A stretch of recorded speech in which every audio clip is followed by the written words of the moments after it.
اعوذ باللہ من الشیطان الرجیم بسم اللہ الرحمن الرحیم الحمد للہ رب العالمین الصلاۃ والسلام علی سید الانبیاء والمرسلین رحمت للعالمین صلی اللہ علیہ وآلہ وسلم۔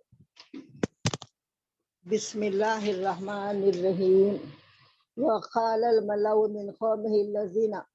من قومه الذين كفروا وكذبوا بلقاء الآخرة وأترفناهم في الحياة الدنيا ما هذا إلا بشر مثلكم يأكل مما تأكلون منه ويشرب مما تشربون۔ الحمدللہ سورہ مومنون کا تیسرا رکوع شروع ہے۔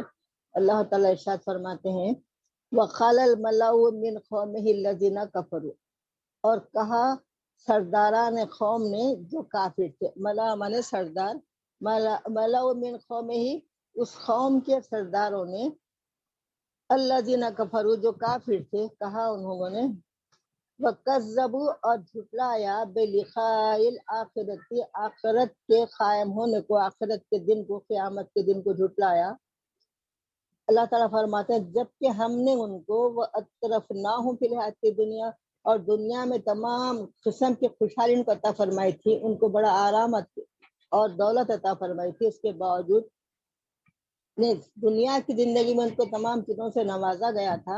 ما ھذا الا بشر مثلکم، وہ کہتے ہیں ماں نہیں ہے ھذا یہ الا سوائے اس کے کہ بشر ایک آدمی ہے مثلکم تمہاری طرح کے۔ تو وہ اپنی قوم سے کہتے ہیں، وہ سرداران جو کافر ہیں اپنی قوم والوں سے کہتے ہیں کہ یہ نہیں ہے کچھ بھی، پیغمبر کے بارے میں کہتے ہیں نہیں ہے کچھ بھی سوائے اس کے کہ تمہاری طرح کے ایک بشر ہے۔ یاکلوا مما تاکلون، کھاتے ہیں جو کچھ تم کھاتے ہو، جیسے منہ اس میں سے، یشربوا اور پیتے ہیں مما تشربون جو تم پیتے ہو۔ وَلَئِنْ أَطَعْتُمْ بَشَرًا مِثْلَكُمْ إِنَّكُمْ إِذًا لَخَاسِرُونَ۔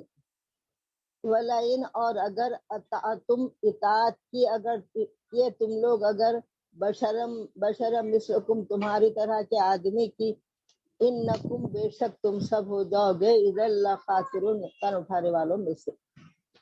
تو ہر دور میں، ہر زمانے میں یہ ہوتا، ہر پیغمبر کے ساتھ یہ ہوتا رہا کہ ان کے قوم کے جھٹلانے والے سب سے پہلے دولت مند اور سردار رہتے تھے، کیونکہ ان کو زیادہ مشکل پڑتی تھی، ان کے بدماشیاں چھوڑنا پڑتا تھا، تو اس لیے ان کو بڑا ناگوار تھا، اور دوسروں کو بڑا ماننا پڑتا تھا، تو یہ ان کی فطرت میں نہیں تھا۔ اس لیے وہ لوگ پیغمبر کو پیغمبر ماننے سے ہی انکار کر دیتے تھے، اور ان کے بارے میں، ان کی شان میں گستاخی کرتے تھے۔ ہمیشہ سے ہر دور میں ہوتا چلا آیا کہ وہ تو تمہاری طرح کے انسان ہیں، وہ تم بھی تمہاری طرح وہ بھی کھاتے پیتے ہیں وغیرہ، اس طرح سے وہ بھٹکاتے تھے۔ حالانکہ اور پورے قرآن میں صرف ایک جگہ ہے جو اللہ تعالیٰ نے آپ صلی اللہ علیہ وسلم سے کہلوایا تھا کہ انا بشر مثلکم، میں تمہاری طرح، انما انا بشر مثلکم، میں تمہاری طرح کا انسان ہوں۔ یوحی الیہ، یہ فرق، اس کے باوجود بھی یہ فرق ظاہر کیا گیا تھا کہ مگر میری طرف وحی آتی ہے۔ خالی بشر مثلکم نہیں کہلوایا گیا، بلکہ یہ کہلوایا گیا کہ مگر مجھ پر وحی آتی ہے، وحی کا فرق ظاہر کیا گیا تھا۔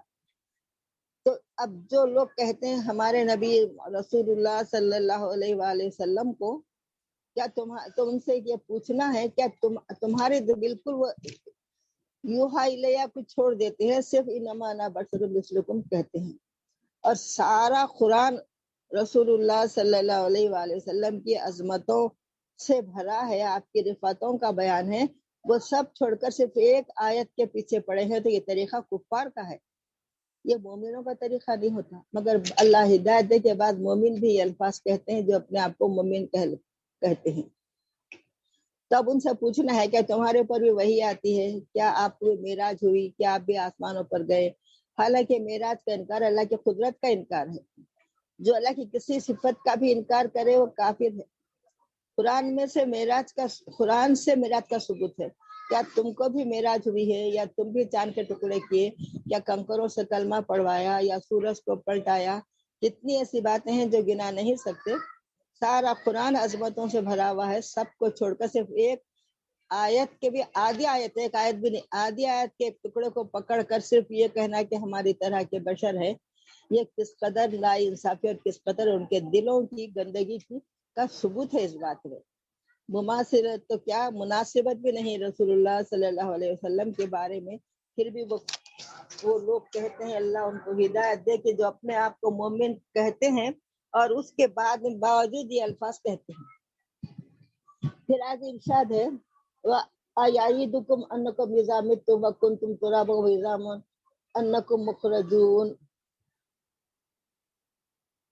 أَيَعِدُكُمْ أَنَّكُمْ إِذَا مِتُّمْ وَكُنْتُمْ تُرَابًا، اور وہ سرداران جو کافر ہیں وہ کہتے ہیں اپنے قوم کے لوگوں سے کہ کیا تم سے یہ وعدہ کیا گیا ہے، آیعیدکم، کیا وعدہ کیا گیا ہے تم سے، انکم، یہ کہ تم، اذا متم، جب تم مر جاؤ گے، وکنتم، تم سب، تراب، مٹی بن جاؤ گے، وعظاما، اور تمہاری ہڈیاں بھی سب مٹی بن جائیں گی، انکم مخرجون، کیا تم کو پھر قبروں سے نکالا جائے گا۔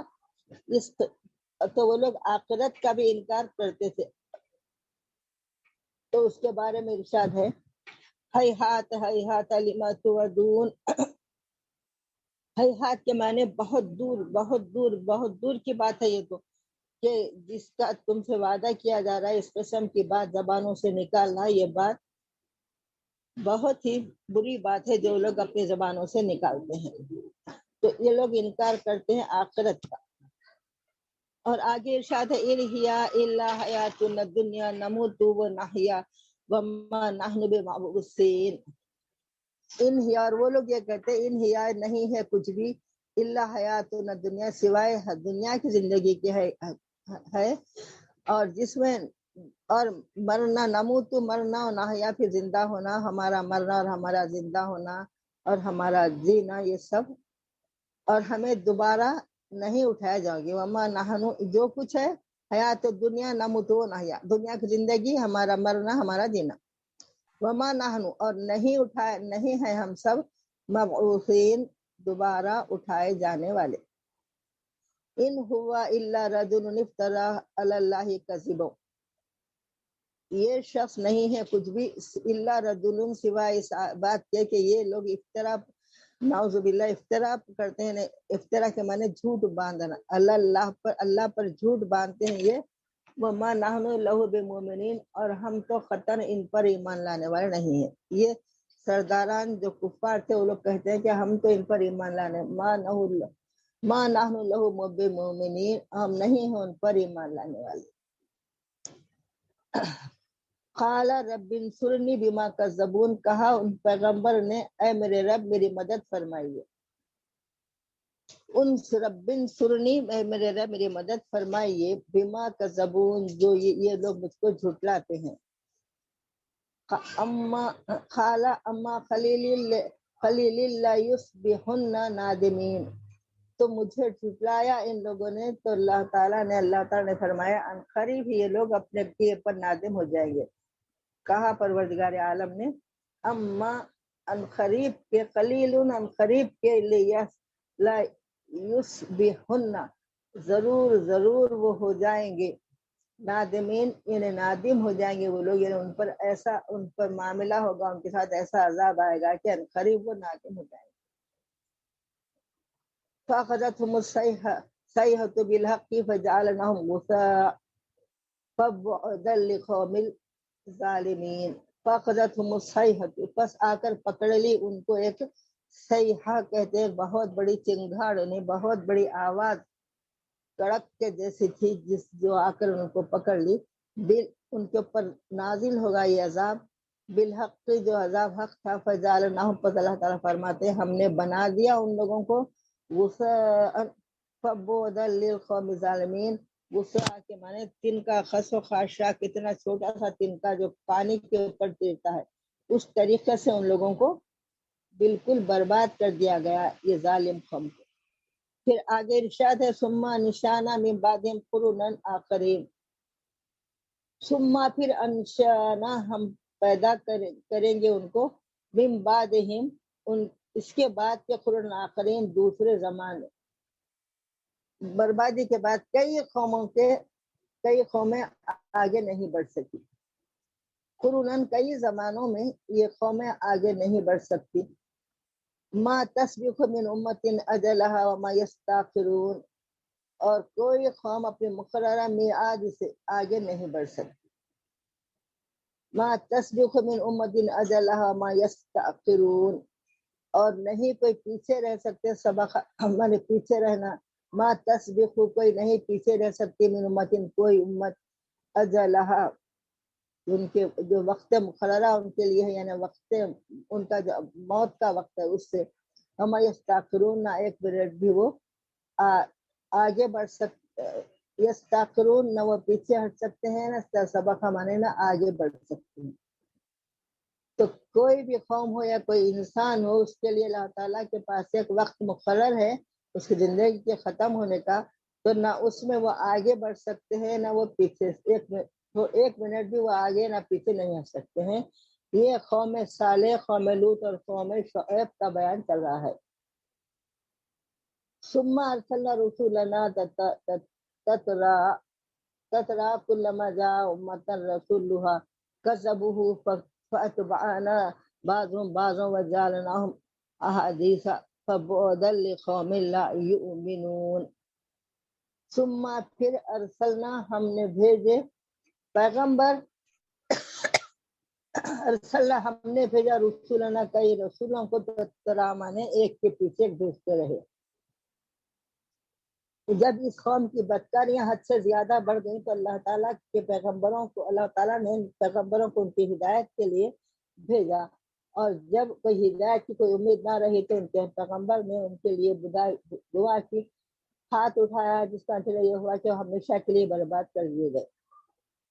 اس قوم کے تباہ برباد ہونے کے بعد دوسری قوموں کو موقع دیا گیا. انہیں زندگی کی سہولتیں اور وسائل پہنچائے گئے. انہیں گمراہی سے بچانے اور راہ راست پر ثابت قدم رکھنے کے لیے انبیاء کرام کو ایک کے بعد ایک بھیجا جاتا رہا. سلسلہ جاری رہا. بعد میں آنے والی قوم نے بھی اپنے رسولوں کے ساتھ وہی سلوک کیا جو ان کے پہلے لوگوں نے کیا تھا. انہوں نے نہ اپنے مخلص انبیاء کی نصیحت سنی، نہ سابقہ امتوں کے ہولناک انجام سے عبرت حاصل کی. یہ ہوا کہ وہ بھی صفحہ ہستی سے مٹا دیے گئے. ہم بھی فتبعنا بعضهم بعضا، بس ان لوگوں نے وہی پیروی کی، اتباع کیا پچھلے کے لوگوں کا، جو ان لوگوں نے پیچھے کے قوموں نے جو کیا تھا. ہم بھی ایک دوسرے کو ہلاک کرتے گئے. اللہ تعالیٰ فرماتا ہے بعضهم بعضا فتبعنا، ہم نے بھی ویسا ہی کیا. ان کے تمام کو ایک کے بعد ایک ہلاک کرتے رہے. احادیث مانے گزرے ہوئے. وہ لوگ کہتے ہیں کہ یہ گزرے ہوئے کہانیوں کی طرح ہے. جو قوم ایمان نہیں لائی وہ لوگ یہ بھی کہتے تھے کہ یہ تو گزرے ہوئے قصے. جب سنتے پیغمبروں کی باتیں تو کہتے تھے کہ یہ تو گزرے ہوئے لوگوں کی کہانیاں ہیں. فَبُعْدًا لِقَوْمٍ لَا يُؤْمِنُونَ، بعدا کے معنی اللہ کے پھٹکار ہو، اللہ کا عذاب ہو ایسی قوم پر جو ایمان نہیں لائے. پھر آگے ارشاد ہے ثم ارسلنا موسیٰ وَأَخَاهُ هَارُونَ بِآيَاتِنَا وَسُلْطَانٍ مُبِينٍ. ثم پھر ارسلنا، ہم نے بھیجا موسیٰ علیہ السلام کو اور ان کے بھائی ہارون، اخا مانے بھائی، ان کے بھائی ہارون علیہ السلام کو فرعون کی طرف بھیجا گیا. بِآيَاتِنَا وَسُلْطَانٍ مُبِينٍ، ہماری نشانیاں دے کر، جو کھلی اور واضح. سلطان مبین مانے کھلی ہوئی واضح دلیلیں تھی. ایسے معجزات دیکھ کر موسیٰ علیہ السلام کو فرعون کی طرف بھیجا گیا. وہ الى فرعون وملئه فاستكبروا وكانوا قوما عالين. وہ ملائے وہی فرعون کے زمانے کے قوم سردار، ملائے اور ان کے سردار اور ان کے درباریوں نے تکبر کیا. وہ کانو قوما عالین، اور وہ ہو گئے سب کے سب جو بڑے سرکش تھے. تکبر کیا، اور وہ لوگ جو بڑے سرکش تھے، وہ سرکش ہو تھے وہ لوگ. قومن عالین، اور وہ قوم بڑی سرکش تھی. فقالو، پس کہا ان لوگوں نے، انؤمن لبشرین مثلنا وقومہما لنا عابدون. پس کہا فرعون اور اس کے قوم کے سرداروں نے، انؤمن، کہ ہم ایمان لائیں، لبشرین، ان دو آدمیوں پر، مثلنا جو ہماری طرح کے ہیں، وَقَوْمُهُمَا لَنَا عَابِدُونَ، اور وہ ایسی قوم ہے جو ہمارے غلام ہے، یعنی یہ لوگ فرعون اور اس کے تمام ساتھی بنی اسرائیل کو اپنا غلام بنا لیے تھے۔ تو اب یہ موسیٰ علیہ السلام بنی اسرائیل کے شخص تھے، پیغمبر تھے، تو ان لوگ بولے کہ اگر موسیٰ علیہ السلام پر ایمان لائیں گے تو پھر ہمارے جو ہمارے غلام ہے جو قوم، ان کے اوپر ہم ایمان لائے جیسا ہو جائے گا۔ تو اس لیے وہ لوگ یہ کرے کہ فَكَذَّبُوهُمَا، پر جھٹلایا ان دونوں کو، فَكَانُوا مِنَ الْمُهْلِكِينَ، پس ہو گئے وہ سب کے سب ہلاک ہونے والوں میں سے، یعنی فرعون اور اس کی تمام قوم کو اللہ تعالیٰ نے ہلاک کر دیا ان کے اس طرح کے کہنے نافرمانی پر۔ وَلَقَدْ آتَيْنَا مُوسَى الْكِتَابَ لَعَلَّهُمْ يَهْتَدُونَ، اور تحقیق کے ہم نے بھیجا آتینا، ہم نے دیا موسیٰ علیہ السلام کو کتاب، یعنی تورات عطا کی گئی، لَعَلَّهُمْ يَهْتَدُونَ، تاکہ وہ ہدایت یافتہ ہو جائے۔ وَجَعَلْنَا ابْنَ مَرْيَمَ أُمَّهُ آيَةً وَآوَيْنَاهُمَا إِلَى رَبْوَةٍ ذَاتِ قَرَارٍ وَمَعِينٍ، اور ہم نے جعلنا بنایا ابن مریم، عیسیٰ علیہ السلام اور مریم علیہ السلام، جو امہ جو ان کی ماں ہے، ان کے فرزند اور ان کی ماں کو مریم جو ان کی والدہ ہیں ان کو آیتن، ایک نشانی، وآویناہما، اور ہم نے ان کو پناہ دی، ٹھکانہ دیا، بربوۃ، ربوہ کہتے ہیں بڑے اونچے ٹیلے پر، ذات قرار و معین، جو ٹھہرنے رہائش کی جگہ تھی، اور ان کے لیے نیچے نہریں بھی جاری تھی جہاں پر ان کو اللہ تعالیٰ نے پناہ دی تھی۔ تو اب ایک بات یہاں پر یہ ہے کہ اللہ تعالیٰ یہ فرماتا ہے کہ مریم علیہ السلام اور ان کے بیٹے کو ہم نے ایک نشانی بنائی ہے، قدرت کی نشانی بنائی۔ تو قدرت کی نشانی یہ ہے کہ اللہ تعالیٰ نے ہر قسم کی نشانیاں دنیا میں پیدا فرمائیں، جیسے کہ آدم علیہ السلام کو بغیر ماں باپ کے، یعنی نہ عورت نہ مرد کسی کو بھی اللہ نے اپنی قدرت سے ایک انسان پیدا فرمایا۔ پھر حوا علیہ السلام کو بغیر عورت کے، یعنی بغیر ماں کے، آدم علیہ السلام کی فصل سے پیدا کیا گیا، اور عیسیٰ علیہ السلام کو بغیر باپ کے صرف ایک عورت کے بطن سے پیدا کیا گیا۔ تو اس طرح اللہ تعالیٰ فرماتا ہے کہ اللہ کی قدرت کی نشانیاں ہیں، وہ جو چاہے کر سکتا ہے، بغیر عورت اور مرد کے بھی انسان بنا سکتا ہے، بغیر عورت کے بھی انسان بنا سکتا ہے، بغیر مرد کے بھی انسان بنا سکتا ہے۔ تو اللہ تعالیٰ فرماتے ہیں کہ ہم نے مریم علیہ السلام اور ان کے بیٹے کو قدرت کی نشانیوں میں سے بنا دیا، اور ان کو ایک ایسے مقام پر بسایا جو جہاں پر ان کے ٹھہرنے کی، ان کے لیے چشمے رہائش کے قابل تھے، قرار و معین مانے رہائش کے قابل مقام پر ان کو ٹھہرایا، اور جہاں پر چشمے جاری تھے۔ تو آویناہما، آوا مانے جائے پناہ، جیسا کہ ملجا و ماوا کہتے ہیں، ماوا اور آوا کے معنی ہے جائے پناہ، جن کو سکون کا ٹھکانہ عطا فرمایا، وہاں پر عیسیٰ علیہ السلام کو اور ان کی والدہ مریم علیہ السلام کو۔ یہ تمام تفصیلات بی بی مریم اور عیسیٰ علیہ السلام کی پیدائش کا پورا قصہ آل عمران میں بڑی تفصیل سے گزر چکا ہے، اس لیے میں اس کا ذکر یہاں پر نہیں کر رہی ہوں۔ صرف یہ اللہ تعالیٰ کا جو احکام ہے، اللہ تعالیٰ ہم سب کو اس پر ایمان لانے اور اس پر عمل کرنے کی توفیق عطا فرمائے۔ اللہ تعالیٰ کی قدرت کی نشانیوں کو غور و فکر سے دیکھنا اور اس سے عبرت اور نصیحت حاصل کرنا، یہ ہم سب کے لیے لازم ہے کہ جتنا ہم دیکھیں گے اللہ کی قدرت کی نشانیاں ہم کو نظر آتے رہیں گی، تو اللہ تعالیٰ ہم سب کو اللہ کے کلام پاک کو صحیح طریقے سے پڑھنا، سمجھنا اور عمل کرنے کی توفیق عطا فرمائے، اور ہمارے سینوں کو کھول دے کلام پاک کے سمجھنے کے لیے۔ اللہ تعالیٰ ہم سب کی مدد فرمائے۔ وآخر دعوانا ان الحمدللہ رب العالمین۔ اللہم آنس وحشتنا فی قبرنا وارحمنا بالقرآن العظیم واجعل لنا فی حجة یا رب العالمین، آمین۔ اللہم صلی علی سیدنا مولانا محمد وعلی آل سیدنا مولانا محمد وبارک وسلم۔